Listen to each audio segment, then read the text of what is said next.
All right, I'm Tribune editor Aaron Falk here with Kevin Reynolds. We're talking Cougars, Bears, Butterflies, and Centaurs. BYU beats Portland State 69-0 week one. Kevin, you were there. First of all, let's just start with the main storyline. Bear Bachmeier. What are your thoughts on his first performance in Cougar Blue?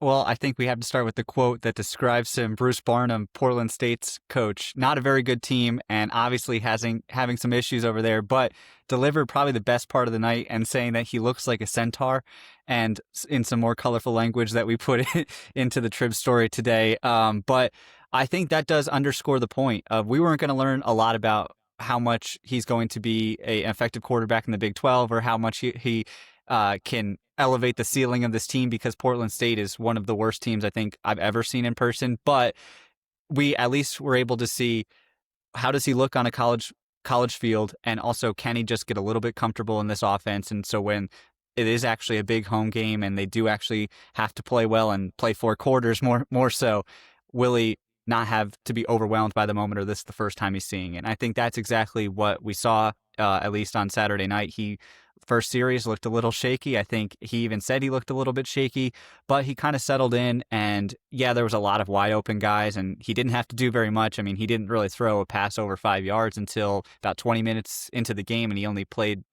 30 minutes of the game. So didn't learn a ton, but he calmed down and he said, yeah, I mean, going back to his family at the end of the night, getting dinner like a 19-year-old kid. And he's just like, yeah, this is at least this feels a little bit more normal now. And I don't know much else to say about about a 69-0 game.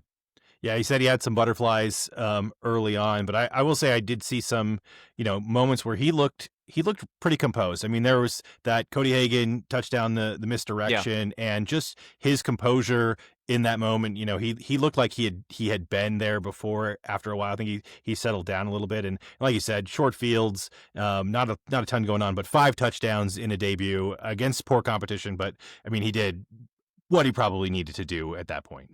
And I think the only real thing that Kalani Sitake was basically trying to find something wrong with the performance, because that's what he always does. And the only thing he could really find wrong with Bear Bachmeier's performance was that he jumped headfirst into the end zone on one of his touchdowns, which is, probably a good problem to have, is if you're having a problem with him scoring a touchdown in a game that was already 49-0 basically at that point. So, I think he looked composed. I thought the best throw I thought of the day was actually to Carson Ryan, not the touchdown throw, but the one before it where, it just is the right read. And it's a play that you would look at. And if Jake Retzlaff had made that play going into this year, you'd be like, oh, all right, so he's okay. And I think that is what we saw from Bear.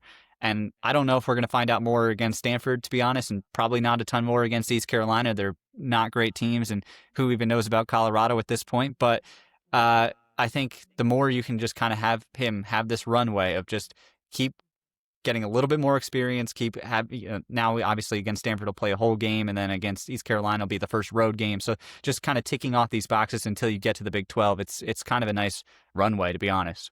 You mentioned Carson Ryan, the Utah transfer. Aaron Roderick's been very high on him. What have you heard and seen in fall camp? And then, what do you see materialize in week one?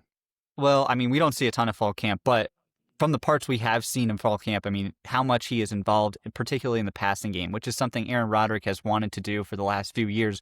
Really, I would say since Isaac Rex, his breakout season when he actually got hurt. But the level of usage in the passing game from the tight ends has been next to none the last couple years, and they've tried a lot of different ways to kind of reconfigure it. They brought in Keanu Hill, a wide receiver, to play tight end, and it just didn't work out. And then they had tight end by committee where they're just cycling guys in and out. Reiner Swanson was a little bit of a kind of a stopgap, but now he's back on a mission. So I think they really needed Carson Ryan, to be honest, to come in and just give BYU a threat. I mean, they brought in a new tight ends coach last year, and that's all he's been talking about since he's been here, is he wants a tight end room that's a little bit more versatile and can be in the pass game. And again, it's Portland State. It's really tough to say, but just from the body of work that we've had, I think more so from fall camp rather than last night, is they're going to try to get Carson Ryan the ball as much as they can in this offense. And they have a quarterback who is willing to throw to the tight end, which I think that's really what we learned last night, is Bear Bachmeier's comfortable throwing to Carson Ryan, particularly in traffic. I mean, that touchdown pass wasn't a great throw, but it's a throw that definitely Keaton Slovis wouldn't have made. Jaron Hall was very hesitant to make those type of throws to the tight end.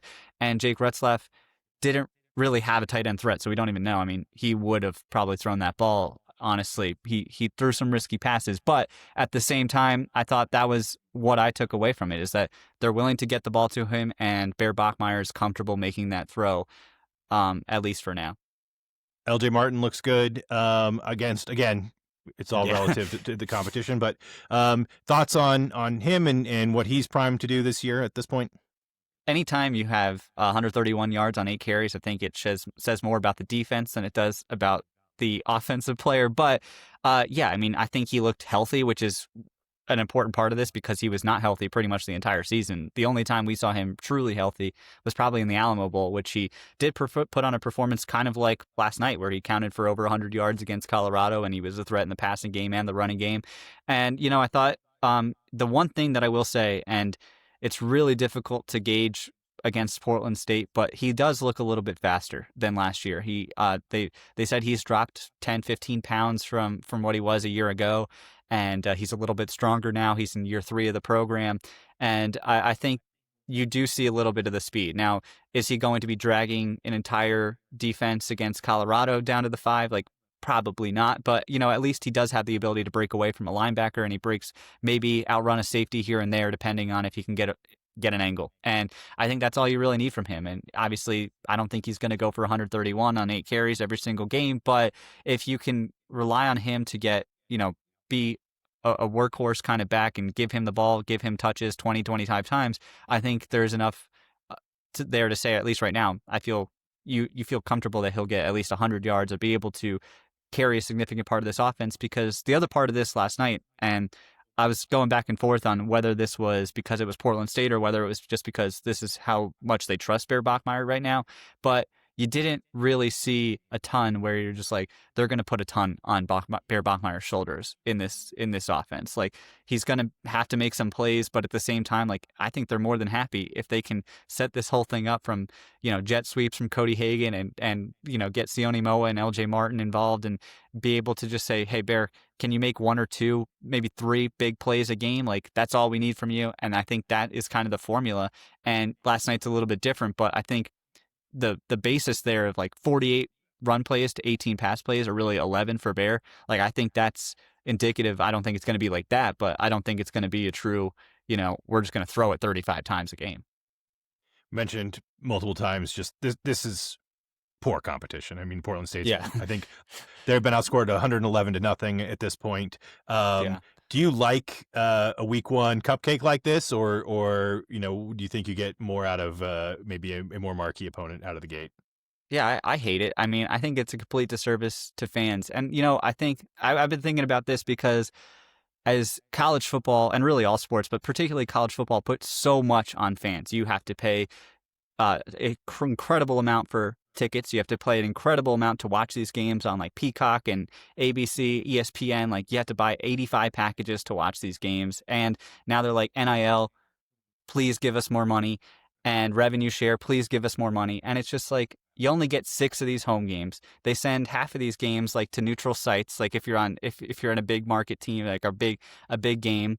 And it's like, you only get 6 of these, and one of them is Portland State, like a game that legitimately is worse than a scrimmage for BYU. And like, I get it that Portland State, it's a huge deal to get the paycheck, but like, I also think that Portland State, I don't think those players are looking at this like this is some great thing. I mean, they've lost 101 or 111-0 over the last 2 weeks. Like, I don't think this is that fun of an experience for them either. And you're playing against the threes in the second half against BYU, and you're taking a knee down 49-0 going into the first half. So like, I'm just like, really from a non-monetary perspective, like, who is this truly benefiting? And I don't think the answer is like anybody.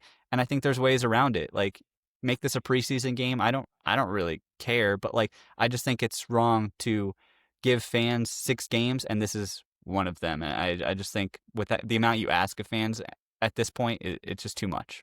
I think the preseason thing makes some sense to me. I mean, I think if you ask coaches, and and Kyle Whittingham said this ahead of the UCLA game, like he'd rather have a softer opening than he probably at this point feels but now pretty happy that he had a test Yeah. of an opening. But UCLA on the other hand wants a softer opening. So I think Arch Manning wanted a softer opening after yesterday, right? So Definitely, yeah. I think there is give and take, and getting some rust off and seeing some live action in front of fans matters. But yeah, I'm with you. I mean, it wasn't much to watch. It wasn't much to watch at all.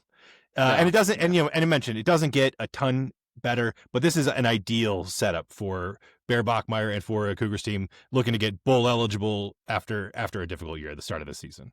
Yeah, no, I mean, you couldn't really have asked for it just from a football perspective for Bear Bachmeier. If you're going to start a freshman, like this is exactly what you would want, and also exactly kind of how you wanted to look in game one. Like that's about as much as you could do. Pull him after the half and just say, we're moving on to Stanford and get him ready to go against his former team in a weird way for a true freshman. I mean, this is a team that he probably would have started on if he was still at Stanford.